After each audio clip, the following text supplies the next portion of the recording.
अस्सलाम वालेकुम to all, welcome back to our channel. 2016 का पेपर है, पेपर 1। कल हमने 20 क्वेश्चन सॉल्व कर लिए थे। अब रिमेनिंग पार्ट आज हम लोग देखेंगे। 21 नंबर का क्वेश्चन देखिए। हार्डली व्हेन पूछा है। Choose the correct hardly when sentence of the given sentence. तो देखिए यहाँ पे एज सून एज केकू है, सेंटेंस दिया हुआ है। ये देखिए यहाँ पे as soon as Keku came home all were happy. जैसे ही, एज सुन एज का मतलब क्या होता है? जैसे ही।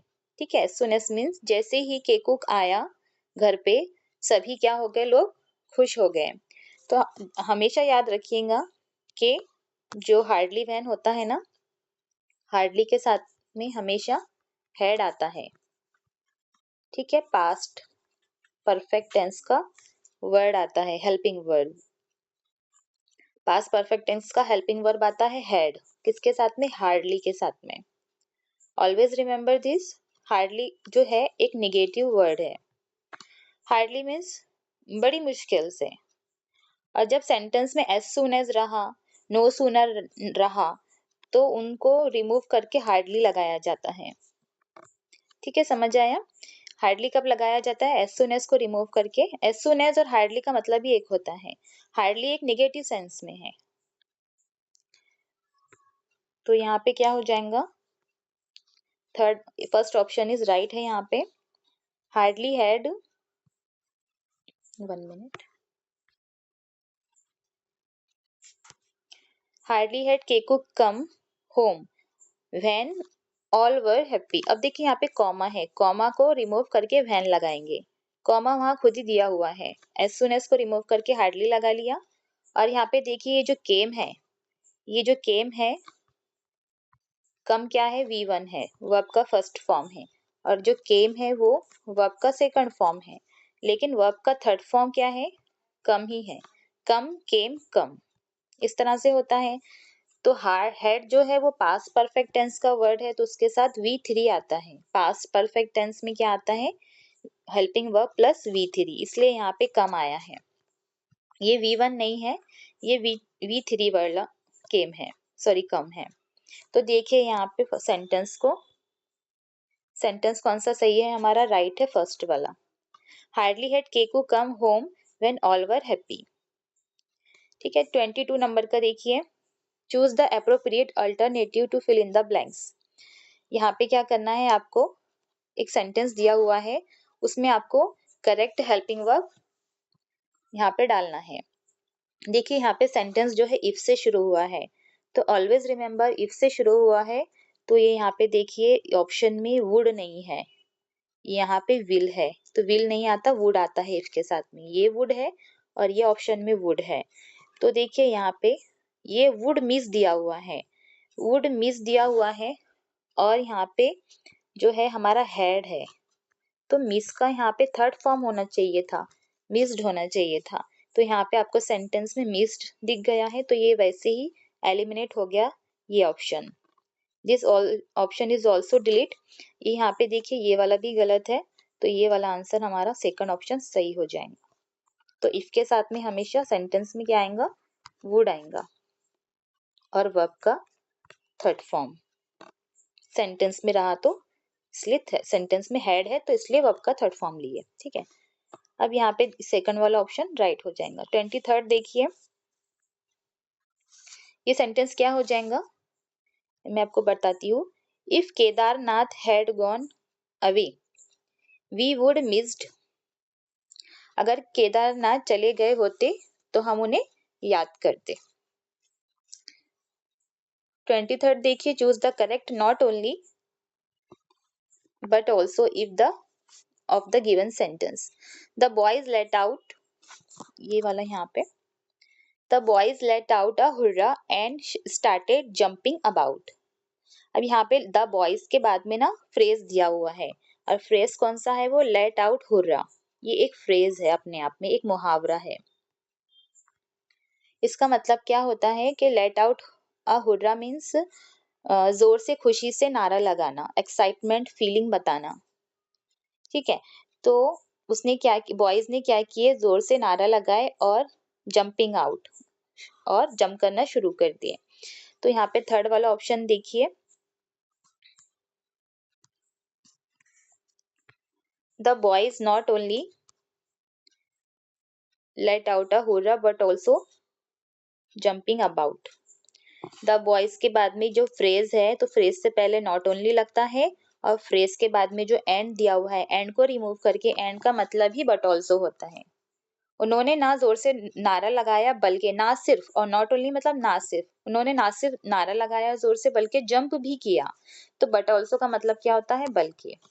तो एंड यहाँ से रिमूव हो जाएगा, और यहाँ पे ये बट ऑल्सो उसकी जगह लग जाएगा। और हुर्रा मतलब, sorry, phrase let out a hurrah means, उससे फ्रेज है तो उससे पहले नॉट ओनली हो जाएगा। नेक्स्ट क्वेश्चन देखिए 24। यहाँ पे WH क्वेश्चन दिया हुआ है। Choose the correct WH question to get underline part as answer. Question है, the team 10 member team set up a cage with a live bait।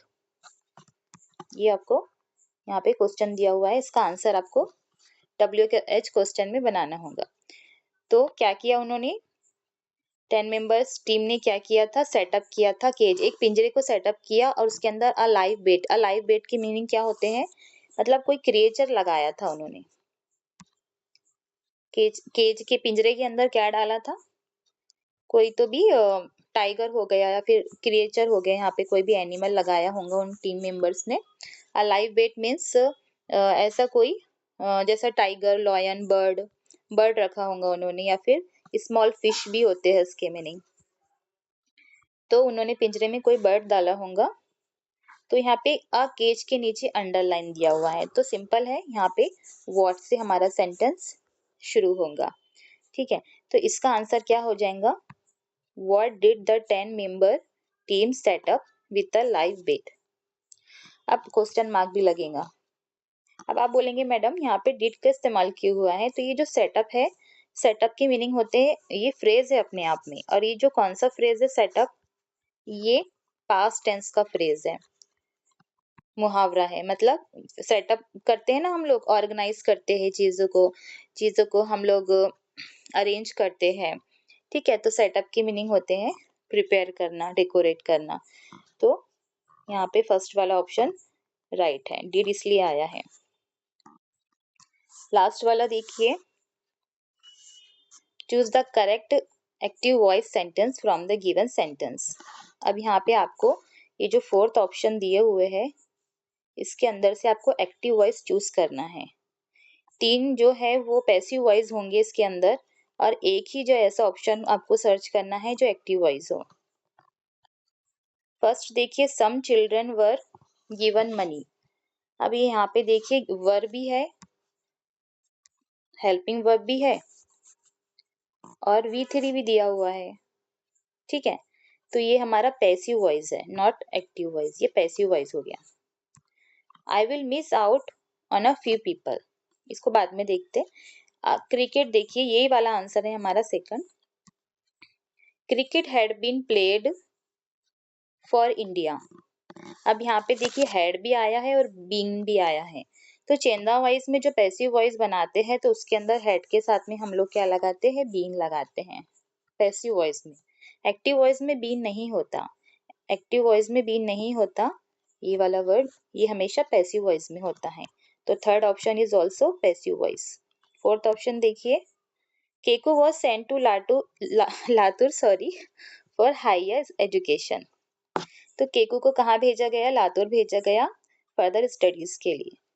तो यहाँ पे ये जो है वॉज सेंट दिख रहा है आपको, वॉज और सेंट का जो सेकंड वाला या फिर थर्ड वाला, ये थर्ड आता है यहाँ पे पैसिव वॉइस में, वी थर्ड यूज हुआ है। यहाँ पे भी वी थर्ड यूज हुआ है, वर्ब का थर्ड फॉर्म, यहाँ भी वर्ब का थर्ड फॉर्म यूज हुआ है, और यहाँ भी वर्ब का थर्ड फॉर्म यूज हुआ है। बट ये जो सेंटेंस है यहाँ पे, I will miss out on a few people, मैं कुछ लोगों से मिल नहीं पाऊंगा, तो ये फ्यूचर टेंस में चला गया है, और यहाँ पे ये डायरेक्ट बोल रहा है कि मैं कुछ लोगों से मिल नहीं पाऊंगा, तो यही हमारा आंसर राइट है। एक्टिव वॉइस ये है, बाकी सब तीनों भी पैसिव वॉइस है। अब आप ये सोच रहे होंगे कि पैसिव वॉइस में तो बाय आता है ना, बाय के बाद ऑब्जेक्ट आता है, तो जरूरी नहीं है कि हर पैसिव वॉइस में बाय आए। बाय के बिना भी आप सेंटेंस को मुकम्मल कर सकते हो, ठीक है। अब अगर आपको समझ नहीं आ रहा है तो हम इसका एक्टिव वॉइस से पैसिव वॉइस बना के देख लेते हैं कि I will miss out on a few people, ये तो एक एक्टिव वॉइस है, ठीक है, हमने तो टिक कर लिया। तो इसका हम पैसिव वॉइस बनाएंगे। इसका पैसिव वॉइस कैसा बनेगा, अ फ्यू पीपल।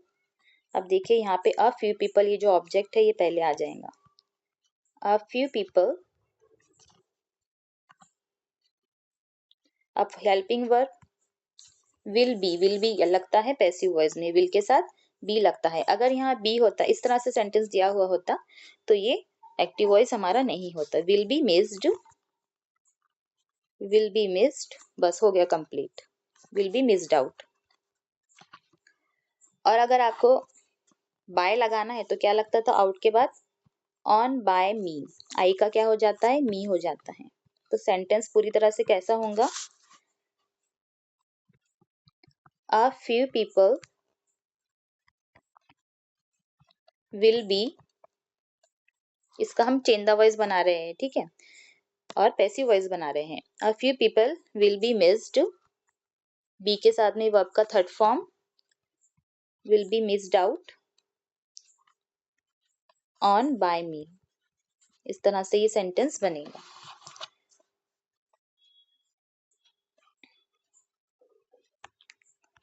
तो ये वाला हमारा ऑप्शन राइट हो गया। बाय होना जरूरी नहीं है, एक्टिव वॉइस में subject plus verb plus object रहता है। एक्टिव वॉइस का फॉर्मूला क्या है कि subject plus verb plus object, और ये इसके सेंटेंस में ये तीनों भी मौजूद है। तो आज का लेक्चर हम यही एंड करते हैं। बाकी के जो है वो पैसेजेस पर आपके क्वेश्चन है। यहाँ पे 26 से पैसेज शुरू हो गए हैं, देखिए 26, 27, 28, 29, 30। 30 मार्क्स का आपको इंग्लिश आता है, तो 5 मार्क्स का आपको पैसेज पे सवाल आते हैं। और पैसेज किस तरह से सॉल्व करना है ये मैंने आपको पिछले वीडियो में बताया है। अगर आपने नहीं देखा होगा तो वो प्लीज वहाँ पे जाके देख लीजिए। थैंक यू, जज़ाकल्लाह जुड़ने के लिए। स्टे ट्यून्स, कल मिलते हैं 2017 के पेपर को लेके। अल्लाह हाफिज।